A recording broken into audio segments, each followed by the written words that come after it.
Good morning. How are we, second service? All right, Lane, I like it. I like the energy. Yes.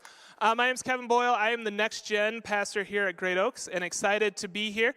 First time actually hosting since moving into that title, so excited to be here. If you're joining us online or this is your first time, want to extend a special welcome to you. If you want to text the letters VIPGH to 97000, we would love to send you a free gift. If you're in person, we would love to meet you. And so if you could go to Connection Central, which is out in the lobby, we have a special gift for you. And it's just a way for us to say thank you for checking us out. And we can answer any questions that you may have.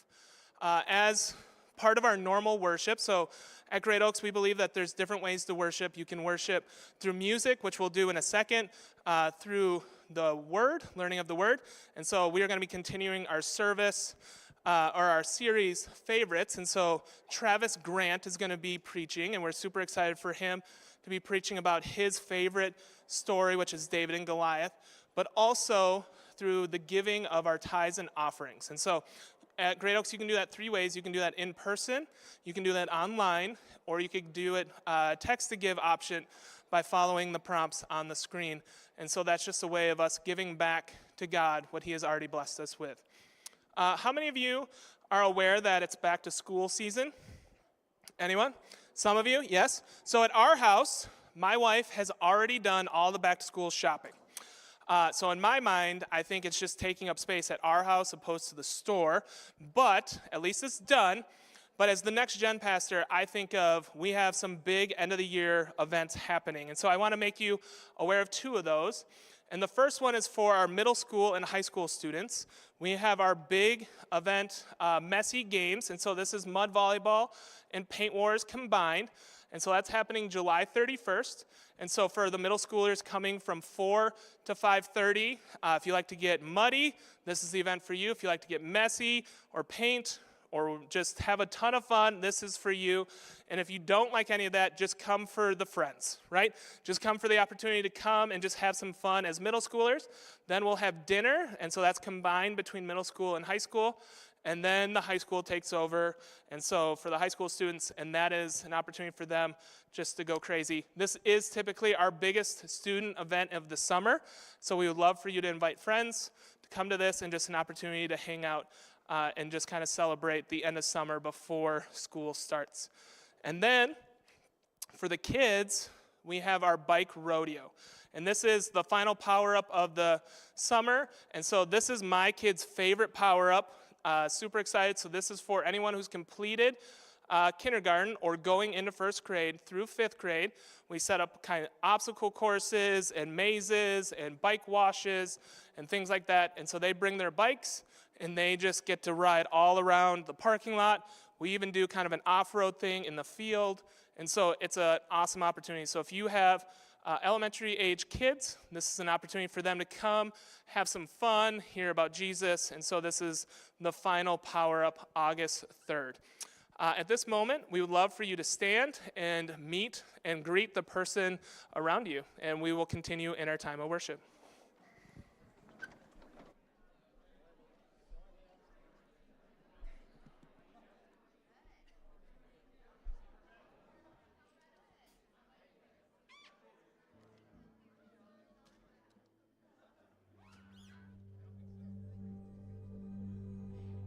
All right, good morning, Great Oaks.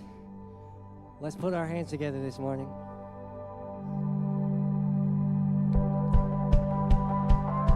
There we go.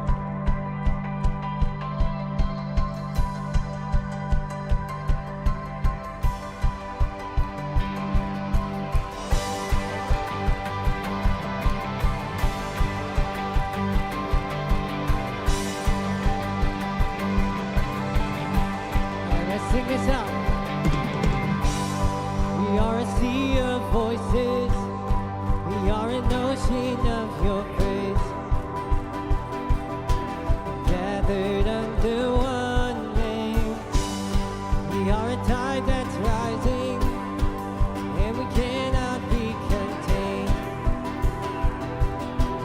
Gathered under one name. Oh, for 1,000 tongues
Yes, you're so worthy, God.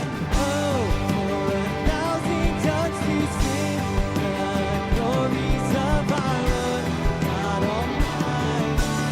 Oh, sing the Savior's praise, the triumph of His grace. You are worthy. Yes, you are worthy. Only you're worthy. Only you're worthy. Yeah.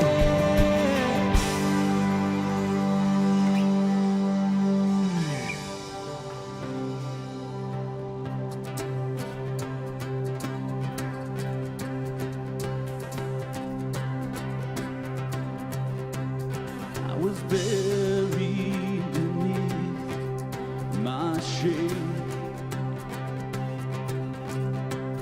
Who could carry that kind of weight? It was mine too, till I met you.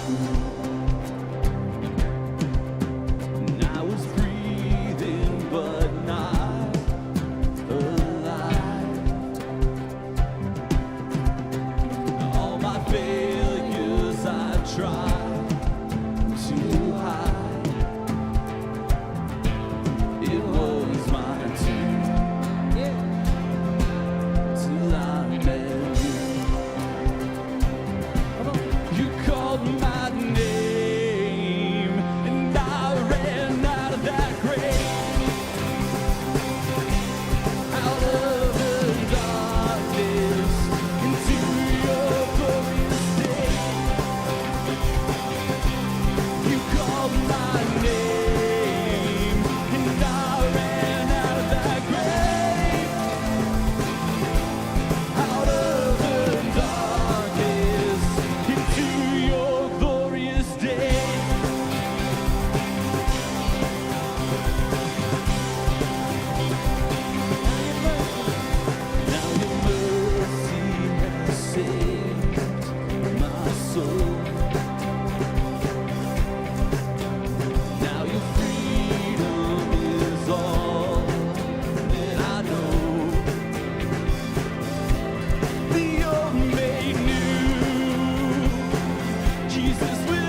and to know the love of Christ which surpasses knowledge, that you may be filled up to the fullness of God. Now to him who is able to do far more abundantly beyond all that we ask or think, according to the power that works within us, to him be the glory in the church and in Christ Jesus to all generations forever and ever. Amen. Let's sing this out. There's a name that levels mountains, and carves out highways through the sea. I've seen its power unravel battles right in front of me.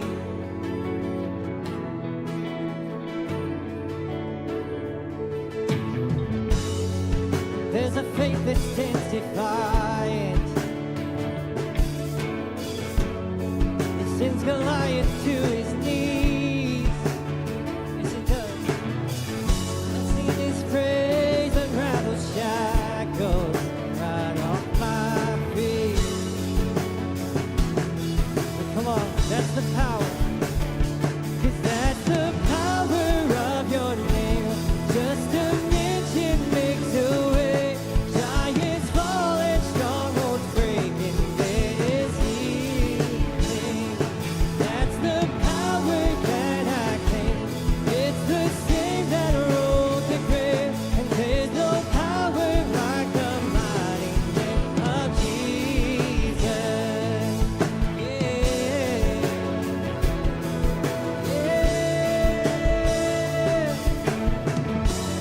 There's no power like his name. Come on, there's a hope. There's a hope that calls out courage. In the furnace unafraid. The kind of daring expectation in every prayer I make is on an empty grave. Yeah, 'cause that's the power of your name. Just a mention makes a way. Giants fall and strongholds break in this evening. That's the power that I claim. It's the same that rose the grave. And there's no power like the mighty name of Jesus. If there's no power like the mighty name of Jesus. If there's no miracles, then you're not finished yet. You do impossible like no one else can. I see you taking ground. I see you press ahead.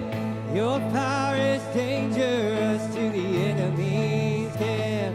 Yeah, you still do miracles. You will do what you said. For you're the same God now as you've always been. Yeah, your spirit breaking down. Your kingdom moving in. Your victory claims the ground that the enemy had. It's the God he did. You still do miracles. You will do what you said. For you're the same God now as you've always been. 'Cause that's the power of your name. Just a mention makes a way. Giants fall and strongholds break in this evening. That's the power that I claim. It's the same that rose the grave. And there's no power like the mighty name of Jesus. If there's no power like the mighty name of Jesus. One more time. If there's no power like the mighty name of Jesus. Amen. Lift those shouts of praise. Come on. You may be seated.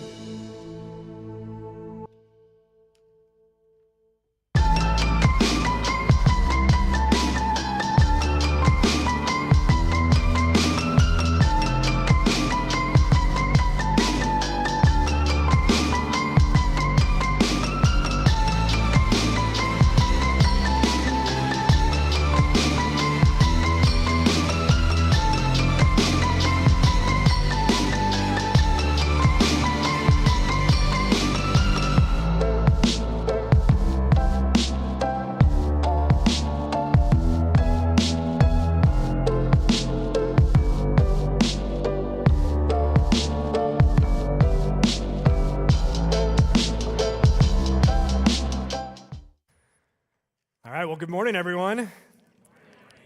So, for those who don't know me, my name is Travis Grant, and whether you are here in person today or you're watching online, I want you to know just how honored I am and excited I am to be here. So, we are in the 4th week of our 5-week sermon series called Favorites, where 5 different speakers are going to bring you some of their favorite stories from the Bible and share the lessons that they teach us. So, if you've not listened to any of the stories so far in the last 2 weeks, I highly encourage you to go to our website or our podcast and check those out when you have some free time this week. But here's a quick recap of what you might have missed so far. So in the first week, we had Chris Jenners come up. He spoke about the story of John the Baptist, who lowered himself in the midst of his own followers to make room for Jesus to shine.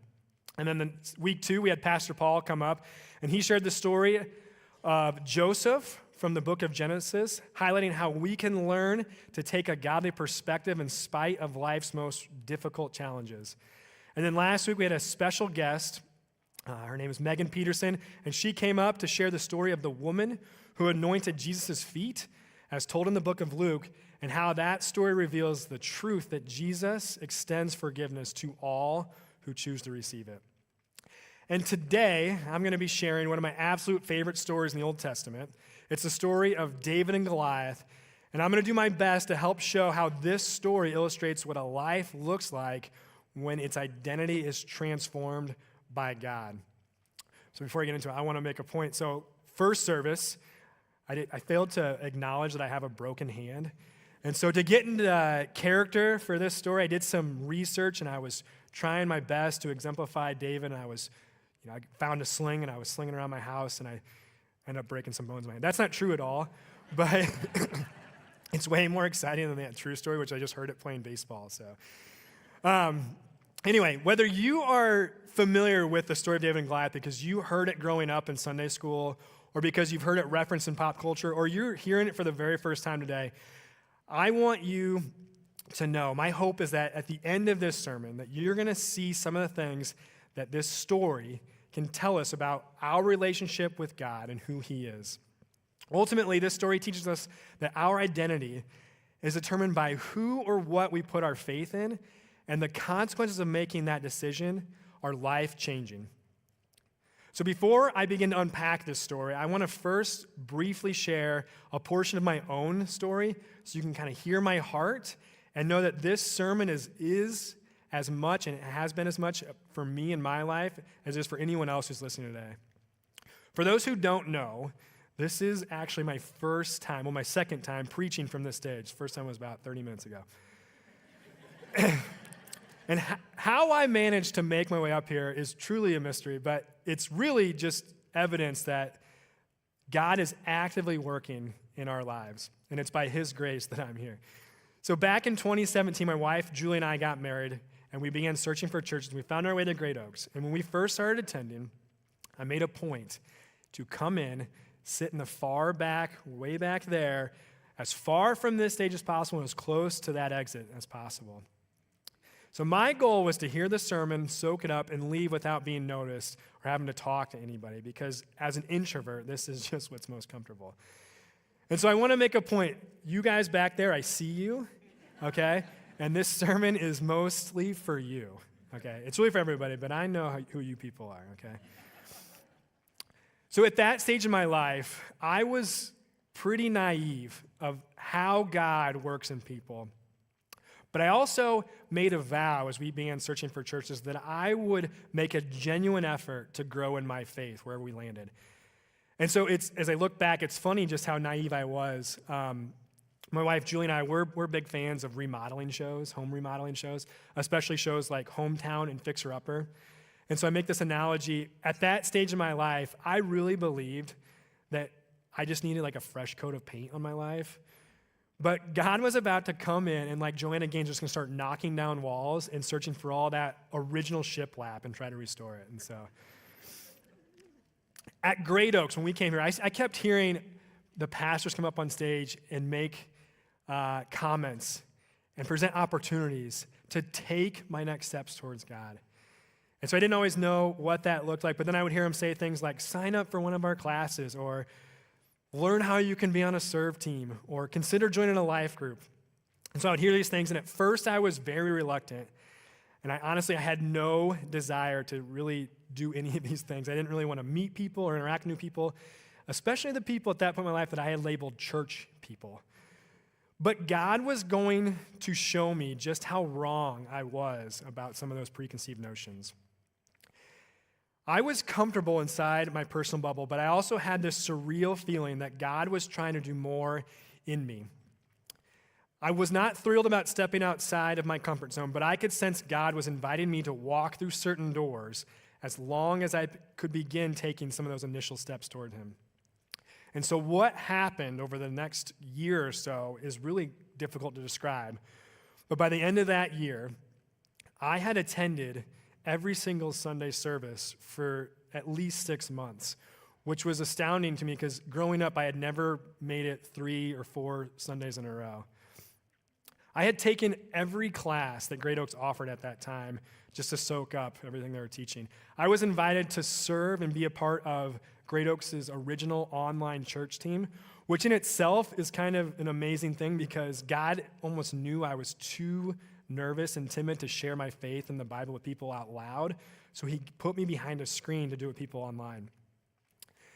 And then there was perhaps one of the biggest jumps outside my comfort zone, which was joining a life group. So my wife, Julie, and I, we eventually made the decision, let's go join one. And my expectation at that point in time was that life group was just a bunch of church people who knew the Bible forwards and backwards and would just come together, have life all figured out, and just talk about the Bible and how great life was. But it was within a few short minutes that it became evident to me that every single person in that group that night was trying to figure out how to live life as a Christian just as much as I was. Nobody had it completely figured out. Everyone was trying their best to get through the work week, put food on the table, keep their kids alive, and do all they could to get this life right by God's grace. Everyone had questions about the Bible, and everyone had struggles with temptation.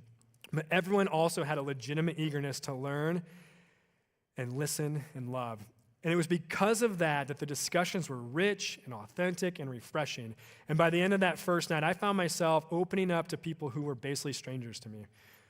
By the end of that month, I found myself making genuine connections with others. I was concerned about what was happening in their life. I was praying for them. I was checking in on them, and I was excited to get together with them each week. I had no desire to join a life group, and yet God knew that the genuine connectedness that the life group would bring me was exactly what was missing in my life at that point. You who are extroverts, you're just never going to understand what sort of miracle that is, okay? Along the way, God continued to stir in my heart to read and study the Bible more and more. And by the end of that year, Julie and I were up here on this stage getting baptized and asked to lead a life group of our own. And these were two things, I kind of fly past them, kind of, big deal, but I never had any desire to pursue them originally, or I never thought there was any chance that I was capable or worthy of those types of things. For those of you who have been at Great Oaks for the last few years, you'll know that eventually I was hired to come on staff to become our church's first pastoral resident. As I tell this story, I'm thinking right now, some of you might be confused and think that I'm Kyle Moore, but I want to make it clear, I am the first pastoral resident. Kyle was the most recent pastoral resident, so I'm not Kyle. I was the original, I was the pioneer resident. I'm pretty sure Kyle did not have his red beard until I stepped on scene, and he followed in my footsteps. So you can talk to him about that. He's back there doing sound today, so we'll see if he cuts my mic later. It is difficult to describe just how much of an impact that time in my life on staff really shaped me. To say it was a blessing is really putting it lightly.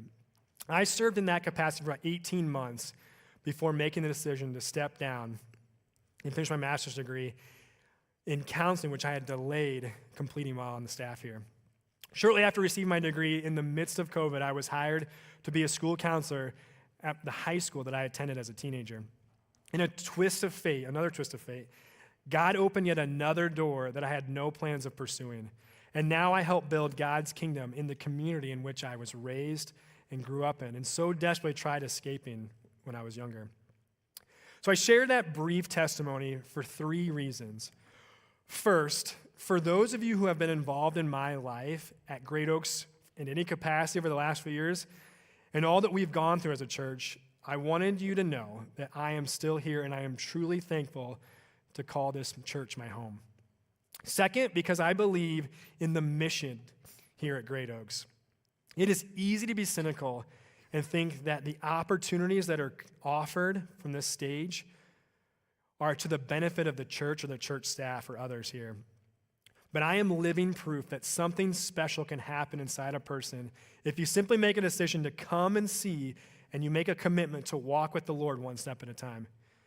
So hear me with genuineness when I say that your next steps could be a world of difference, not just for you, but for others in your life around you. And my third reason is because my testimony is just one among countless other stories that highlight how a person's identity can change when they commit their life to Jesus.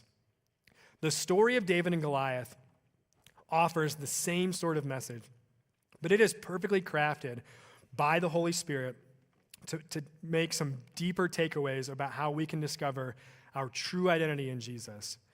My hope is that unpacking this story will shine some light on the truth, unlock some wisdom, fill you with hope, and prompt you to find and take those next steps towards God wherever it is you might be in your walk with Him. As a school counselor, one of the greatest issues I see that plagues our students today is their misguided sense of what their identity is. I'm not talking, though, about the issues that are making news or being spread on social media that can be divisive. I'm talking about something much more expansive than that, something much bigger. And here's the thing. It's not just our teenagers who are struggling with identity, though, is it? I see it affecting so many people inside and outside the church, and it's, in my opinion, it helps explain why the world is such a mess today. It's also why my heart was led to unpack today's story through the lens of identity. If there is one thing that you leave here with today, I hope it is this one overriding message, this one overriding point that I'm trying to make through the story. And that is that our identity is determined by whether or not we choose to be known by God. David and Goliath is not a story of how awesome David is. It is a story about how awesome God is. The Bible is filled with stories of extraordinary men and women, but what makes them extraordinary is their belief and commitment to God. There are perfectly normal people. All these people are perfectly normal, just like you and I. God simply does amazing things through these people because they choose to identify in Him, and that's the point I want to make. One of the great truths the Bible reveals is that once a person identifies in Jesus, everything in your life begins to change. The way that you see the world begins to change. The way that you see and speak to other people. The way you ask questions, solve problems, decide what is needed or not needed in this lifetime. It all changes when you decide, when you make your identity more about the person of Jesus Christ and less about yourself. So if you are someone who is struggling with how you fit into the world or feel like God is distant or not listening, please pay attention. The reality is that God desires not only to know you, but He wants to use you for His purposes. But until you allow yourself to begin seeing this life as God intends you to see it, you're going to miss out on the impact that He has for your life. In just a moment, we're going to begin unpacking the story of David and Goliath. And as we do, I want you to see the ways in which the text helps show how David identifies himself as a servant of God above all other things. Everyone else in the story misses out on the plans that God intended for them because they fail to put their identity in God. But most of all, I want to look at this story so that we can see the ways to use David as an example. If you are following along in your Bible, or you're using the Bible app on your phone, you can flip to the book of 1 Samuel. It's the 9th book in the Bible, 9th book in the Old Testament. We're going to be in chapter 17 where this story takes place. If you're not using a Bible, the verses will be up on the screen there so you can follow along there as well. Because this chapter is 58 verses, and I wanted to spare you, I'm going to paraphrase quite a bit of this story, but I want to highlight some key verses so that we can focus on 4 main takeaways. Before, though, I want to provide some context to kind of set this story up. Israel is at war with the Philistine army, and they are currently at a stalemate. the two armies have set up camp on opposite sides of an area known as the Valley of Elah. Due to the layout of the land, both sides know that their armies will become sitting ducks the moment they march forward and down into the valley. So to prevent being wiped out, they strategically set up camps on opposite sides to buy time and come up with a plan. The Israelite army is led by their king, King Saul. So King Saul is often an overlooked character in this story, but to ignore him and overlook his significance is to miss some of the greatest takeaways the story reveals, in my opinion. We're going to see how King Saul's decisions as king further reveal David's ultimate commitment to God all the more vividly when we compare their two lives side by side. For now, though, this is what we need to know about King Saul. So he is Israel's first king. And up until this point in the Bible, the Israelites never had a king. And so when you read through 1 Samuel, you get to chapter 8, you'll see how the people are begging God to give them a king so they can be like the other nations. And in the next two chapters, if you keep reading, you see this interesting account that shows how Saul is ultimately chosen to be Israel's first king. And it's interesting because he's chosen essentially because he looks the part when compared to his fellow countrymen. And so time goes on, and at first, Saul seems to be a well-intended and humble king, but this doesn't last very long. Because after winning a few battles, Saul becomes more and more prideful and develops a quiet arrogance about himself. He foolishly believes that his victories are a result of his cunningness and his own skill. Not only that, but he begins to outright defy God's direct orders. And so foolishly, Saul believes that he can just make things right by offering a sacrifice to atone for his disobedience. But what ends up happening is this just makes God furious with him. And by chapter 15, just 2 chapters before the story of David and Goliath, we read how God eventually rejects Saul as king. And what God does is that his spirit, who had been with Saul and empowered him through all his successes as king, was now removed from him. And so this leaves Saul broken, bitter, and fearful about what's going to happen to him and his kingdom. And this fear is magnified when we see Goliath walk onto the scene. So rather than send their entire army, the Philistine army decides to send their most fearsome and ferocious warrior, Goliath, to walk down the middle of the valley. Each morning, Goliath would walk down and he would shout out and challenge King Saul to send his best champion to battle him to death. And whoever would win the fight would seize control of the territory, and the opposing army would surrender. There's a few things that the text wants to highlight about Goliath that we're going to cover here. So first, the text spends quite a bit of time and focus on the physical characteristics of Goliath and the size of his armor and weapons. This is done, evidently, to magnify his enormous stature and his sheer physical strength and make it clear just how formidable of an enemy Goliath is. Everyone in the Israelite camp was utterly terrified by the sight of him. Second, the text does a good job of highlighting just how gifted a trash talker Goliath is. I play pickup, I used to until I broke my hand. If you play pickup basketball and you know the type, like it's just paralyzing the way some people get under your skin. This was Goliath. For 40 days, he's been walking down, shouting insults at King Saul and his army. And for 40 days, they've done nothing. And so this goes on until one day, David shows up and witnesses Goliath for the first time. And so this is where we're going to pick up in our story. If you're reading along, starting in verse 20, but it'll be up on the screen as well. So early in the morning, David left the flock in the care of a shepherd, loaded up and set out, as Jesse, David's father, had directed. He reached the camp as the army was going out to its battle positions, shouting the war cry. Israel and the Philistines were drawing up their lines, facing each other. David left his things with the keeper of supplies, ran to the battle lines, and asked his brothers how they were. As he was talking with them, Goliath, the Philistine champion from Gath, stepped out from his lines and shouted his usual defiance, and David heard it. When the Israelites saw the man, they all fled from him in great fear. So skipping ahead to verse 26, David asked the men standing near him, "What will be done for the man who kills this Philistine and removes this disgrace from Israel?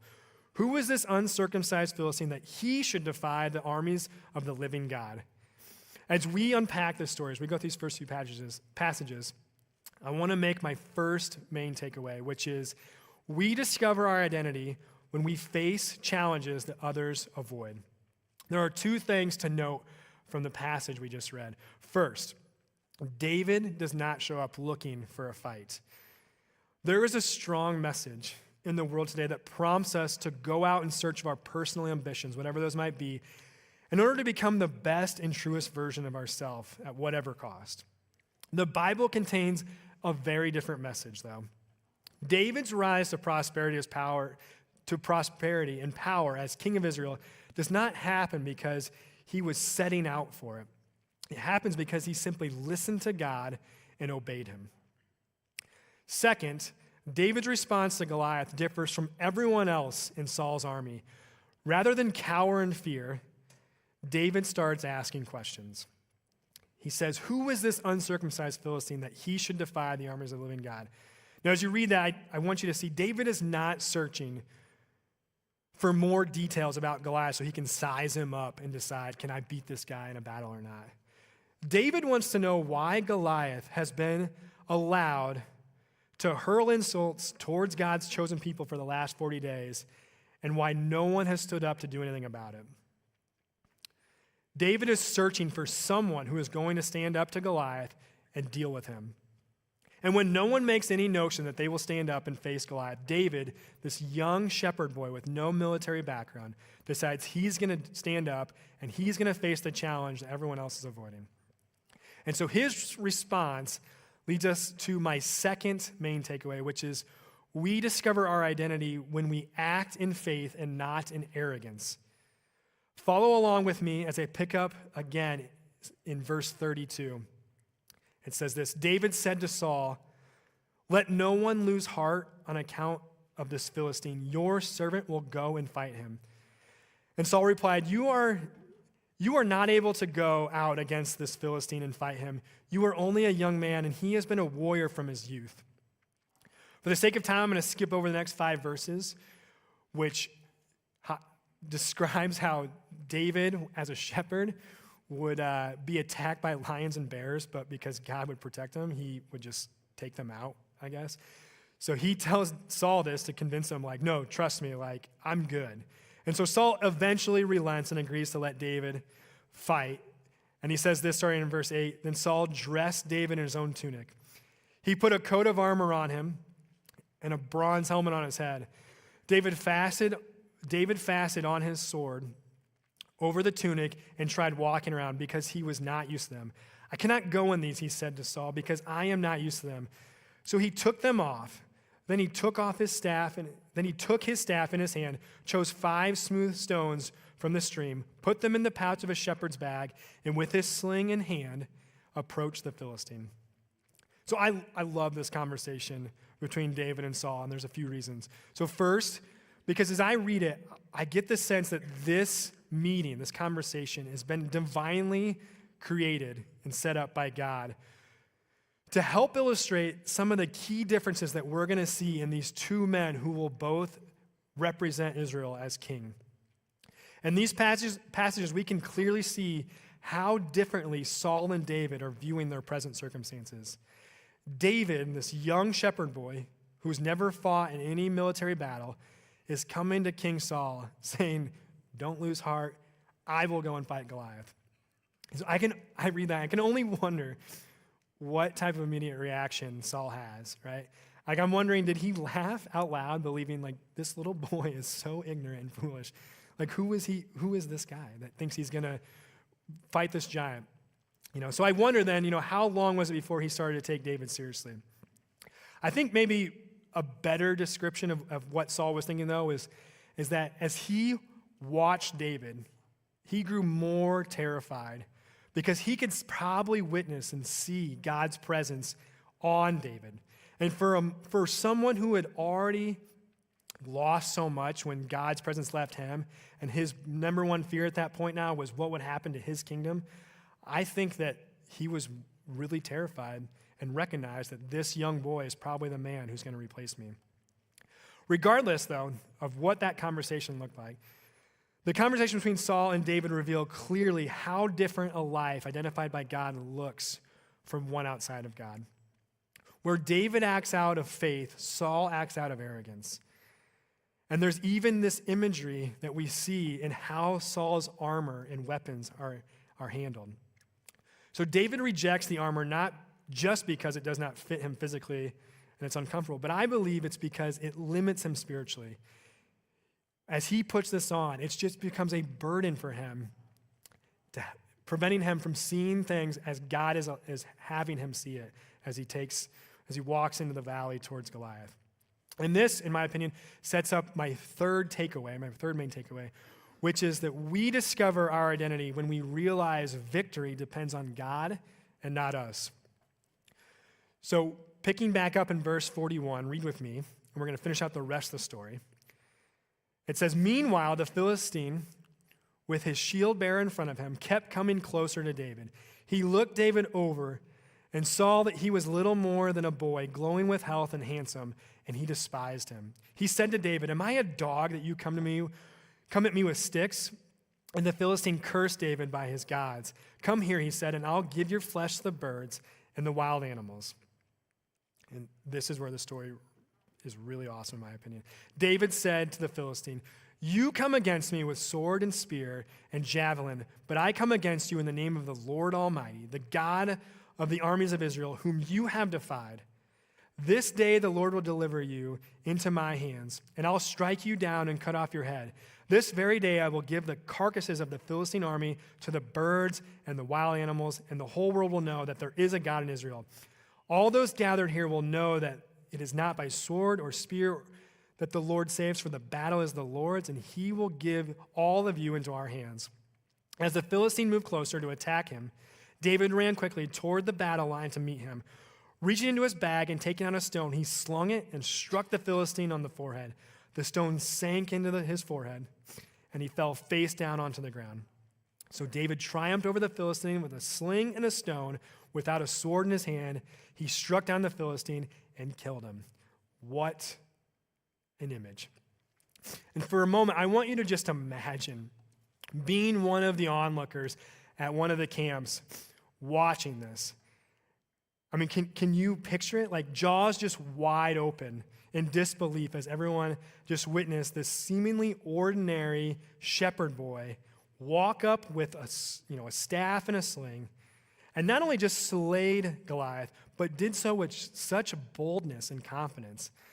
Like, these people must be asking themselves, like, what on earth did we just witness? How on earth did this just happen? Who is this boy that's just come out of nowhere? Where did he come from? I like how Christian author and pastor Paul David Tripp talks about wise people. He says wise people are not the people with the right answers. They are the people with the right questions, because you cannot get the right answers if you aren't asking the right questions. It's interesting to know how different the questions look in this story depending on who was asking them. If you look back at the way that Goliath asked questions in verse 43, he says, "Am I a dog that you come to me with sticks?" In other words, he's saying, is this a joke? Don't you know that I am a warrior? But I'm not even just any warrior. I am Goliath. I'm the most ferocious and feared champion in existence. How dare you insult me by sending this little boy with his shepherd staff to come face me? Or look how Saul questions David back in verse 33. He says, "You are not able to go out against this Philistine and fight him. You are only a young man, and he has been a warrior from his youth." And even though this isn't phrased in a direct question, can you hear the question underneath it? He's saying, David, how do you, a young man with no skill in battle, expect to defeat Goliath, who has been a warrior since his youth? Compare how those questions are framed against David's. I've already brought it up, but David said, what's going to be done? What will be done for the man who kills this Philistine and removes this disgrace from Israel? Who is this uncircumcised Philistine that he should defy the armies of the living God? In other words, if Saul is promising all these rewards to the one who defeats this giant, who defies our God, then why is no one doing anything about it? Or look what David says just moments before he throws the stone and kills Goliath. He says, "You come against me with sword and spear and javelin, but I come against you in the name of the Lord Almighty, the God of the armies of Israel, whom you have defied. This day the Lord will deliver you into my hands, and I'll strike you down and cut off your head." In other words, he's saying, my God has already decided that I'm going to win this battle, and my victory is going to show you and everyone else just how awesome my God is. If you're reading the text and making connections, then you can clearly see that those who discover their identity in God recognize that anything that they achieve is not due to their greatness, but it's due to God's greatness. And this brings me to my final takeaway, which is that we discover our identity when we allow God to shape our heart. So for those of you who know this story well, you'll know that in chapter 16, that God has already chosen David to be the next king of Israel. But in this moment, in chapter 16, as you read through it, there's an interesting thing that happens. So God sends his prophet Samuel to go in search of someone, but he doesn't tell Samuel who it's going to be. So Samuel walks to Bethlehem, and as he arrives, he begins to mistakenly suspect that God is looking for another physical specimen that's going to take Saul's place. But God corrects Samuel with this famous verse, verse 7 in chapter 16. He says, "Do not consider his appearance or his height, for I have rejected him. The Lord does not look at the things people look at. People look at the outward appearance, but the Lord looks at the heart." And so I think it's easy to read that verse and think, hey, there must be something special about David's heart that led God to choose him. But I think this passage is not showing us so much about David's heart. Instead, it's showing us how God is bestowing his heart onto David. The thing that makes David special or unique among everyone else in the story is that David was prepared to receive God's heart. And I think this because as you read, if you look back at chapter 13, God has some harsh words for Saul. So he's rejecting Saul, and one of the things he says is this. He says, "But now your kingdom will not endure. The Lord has sought out a man after his own heart, God's heart, and appointed him ruler of his people because you have not kept the Lord's command." The biggest difference between David and everyone else is that David made an active decision to seek God's heart while everyone else did not. Think about this. God could have defeated Goliath in the Philistine army any way he wanted, but he was working something much bigger in David's life that's ultimately going to help reveal the promises that would be fulfilled through his son, Jesus Christ. If you do not know the rest of David's story well, then I encourage you this week to go and read through the rest of 1 Samuel to see some of the amazing things David does after he defeats Goliath. He goes on, he wins numerous battles, he eventually becomes king, but he's only victorious in anything he does because he maintains his commitment to seeking God's heart. This one battle with Goliath was just the beginning of what God had in store for David. But it would not have happened had he not put his faith and identity in God and made those initial steps toward him. And so I don't know where most of you are in your walk with the Lord at this moment, but in just a moment, we're going to close in prayer, and I want you to know that your prayers are heard no matter where you are. One of the greatest revelations that the story of David and Goliath reveals is that every single person in this room or listening online is capable of following David's example by making the decision to humble themselves and seek after God's heart. Perhaps there are some here listening who might identify most closely with Goliath. And if this is you, I pray that Goliath's plight might soften your heart today as you start to reconsider the reality that there might be something bigger and more dangerous than you even care to realize that is just a stone's throw away. Even if you have been an outright enemy to God and his people, he still desires to know you and love you. So if this is you, then know that God is simply waiting for you to repent and allow enough humility in your heart to let him in. And I pray that today be that day for you.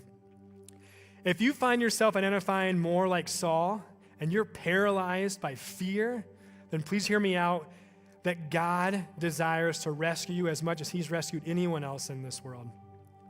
If you feel like God has abandoned you, please do not give up praying. I don't know what you're going through, but I know that there is nothing that the God of heaven and earth cannot conquer if he decides to. But through the process of praying, please take some time to listen for God's voice as he works to answer those prayers. It's possible that he is already speaking to you, trying to navigate you to some place he's designed for you. But like Saul, you're too focused on Goliath to see the solution right now. I pray today that you can lay your armor down in spite of your fears and find faith in God as he leads you back to him. Or maybe there are some of you among us who are crushing it in the faith department like David. Somewhere along the way, you determined God chose for you something bigger than yourself, and you've been committed to God ever since. If that is you, then I want to praise you because I know that the road you are on is a difficult one. And so I pray that you keep your heart aligned with God as more and more battles come your way. And I also pray that you choose not to allow God's blessings to stop with you. As you continue to take your next steps towards God, I pray and encourage you to bring along more and more people with you so that God's church has not just one or two Davids to fight his battles, but has an army of Davids. And lastly, perhaps there are some of you who can identify with my story, where you get the sense that God is calling you for more, but you don't yet know what that actually means. So my prayer for you is that you pursue that feeling as earnestly as you can, because I know the types of blessings that await you if you do. I'm not promising life will be easier or that God is going to answer all your wishes, but God will begin to reveal how he sees you if you allow him to. So whatever camp you fall in today, please know that I and so many other people in this church are here praying alongside you. At this time, we have prayer workers who are committed to praying with you. They're going to be over here on either side of the stage on these walls. And they would love for nothing more to meet with you, hear your story, and pray with you as we close out in worship. No matter who you are or how you identify, simply know that all you need to do is call out to God and he will listen to you. Please bow your head with me as we pray. Father, I just want to give you praise and give you so much thanks for the opportunity to come up on this stage at this church and share with everybody just the work that you're doing, not just in my life, but in the lives of so many people. And I want to pray for all the people who are listening right now who are struggling in different ways, Lord. For those who have never made a decision to commit themselves to you because they have been, like Goliath, stuck in their arrogance, stuck in a vision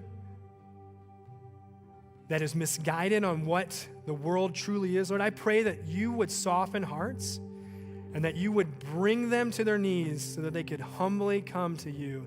And I pray you would surround them with people in this church and outside this church that would receive them in love and grace and compassion and welcome them into your kingdom with open arms, Lord. For those who are like Saul, who are trapped in their fear and stuck and unable to see the world as you see it, Lord, I pray that you would, again, reveal what is really happening. I pray that you would unveil their eyes so they could begin to see you more clearly, and they would begin to take those first steps back to you. And again, that you would surround them with people that would love them and treasure them and cherish them. And for everyone else who, like David, is going out in the world and one day at a time listening to you and obeying you, and when battles come, are fighting those battles to help build your kingdom, Lord, I pray encouragement in their life, and I pray that you would continue to just bless them and surround them with more and more people who would be there to fight alongside them. Lord, I pray all this so that, not that we would receive glory for the things that we do, but that you would receive glory because of how little we are, but that how grand you are and how you choose to work in us and through us, Lord. I pray all this in your Son, Jesus' holy name, through the power of the Holy Spirit. Amen.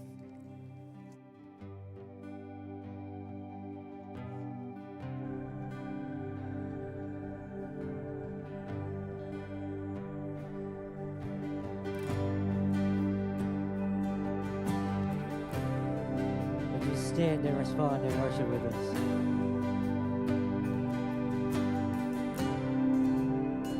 Sing this out. He's worthy of every song we could ever sing. He's worthy of all the praise we could ever bring. Worthy of every breath we could ever breathe. We live for you.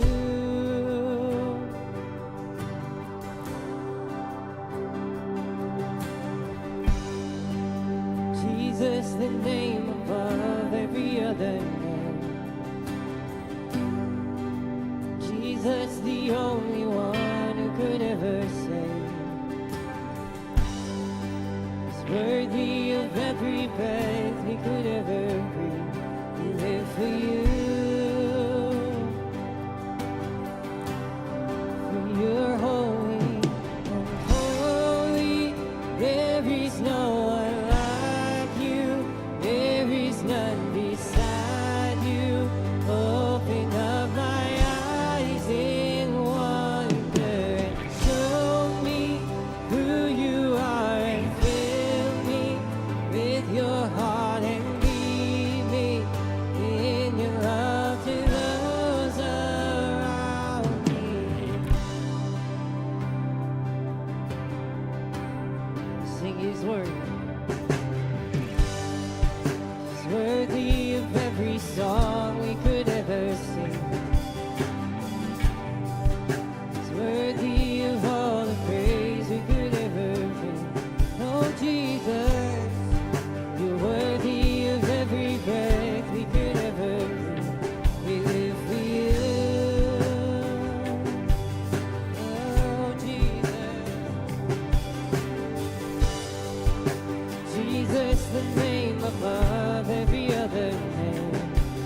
If I could ask you to have a seat real quick.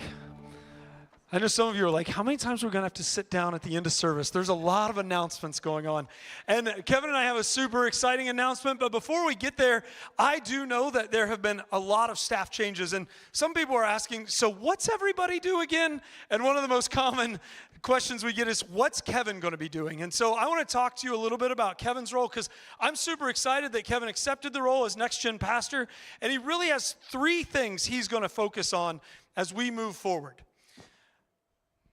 You ever one of those brain farts right on stage in front of everybody? So first thing Kevin is going to be doing. I never do, Jason. Never do. Never do? Didn't All right, happen great. last service either. Wow, that was awesome. So first thing Kevin's going to be working on is overseeing our Next Gen team. So that's our kids director, Tara, Lexi, and our new student pastor who will join our team shortly. But so Kevin's overseeing them, helping give direction to that ministry, set vision for that ministry, and that. The second thing Kevin's going to do is help resource our parents.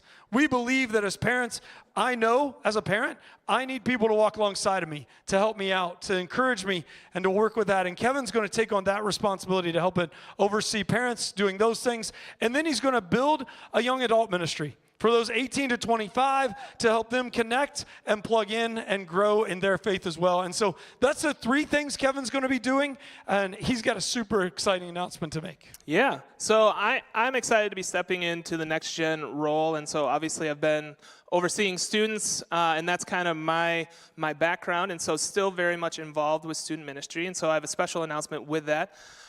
We have identified and have going to be hiring Daniel Williams, and so he is going to be coming on. I think there's a picture, and so as you can see, he's basically a younger, better-looking, stronger version of me. No.